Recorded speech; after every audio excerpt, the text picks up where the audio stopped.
Aya, dapori imyagize cy'imizi mirefu. Oyo ni Balochi. Ati what a friend we have in Jesus. Yesu ni inshuti nziza. Nani wamusimbura. Aka ni akaririmbo kagenewe abantu mwese muzi ko mukunda gusenga cyane. Kabagireho cyane. Mufite kwizera muri mwebwe ko byose mucamo. Nta mpamvu yo guhangayika, Yesu abizi. Kandi Yesu niyo nzira ijya kwa se. Yesu niwe Mana.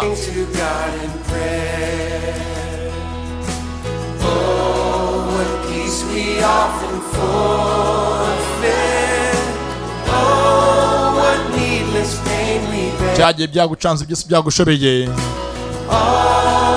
Senga Imana ikora byose. Wowe yizere, uyiharire imitwaro yawe. Asigaye uzambaze.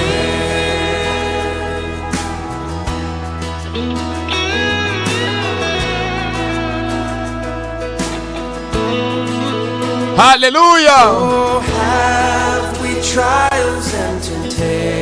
Byaducanze byose byatuyobeye. Byose ari amatage twashobewe. Nimugacika intege. Mubishyire umwami musenge muhame hamwe gusa.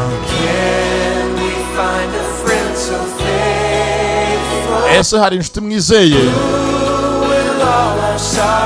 mwasangiza intimba zanyu?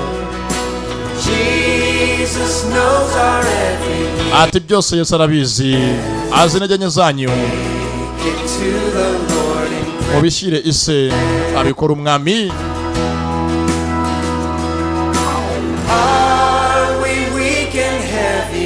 Mwacitse intege mwashobewe, imitwaro y'isi itaboroheye ari ingume. Aracyari umucunguzi wacu, niwe buhungiro. Mubishyire umwami musenge gusa mutuze.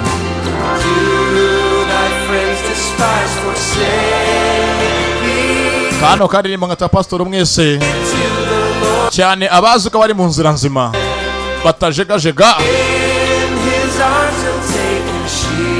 Mu biganza bye n'amaboko ye niyo ngabo yacu, nibwo buhungiro solace. Mu biganza by'umwami niyo ngabo yacu, nibwo buhungiro bwacu.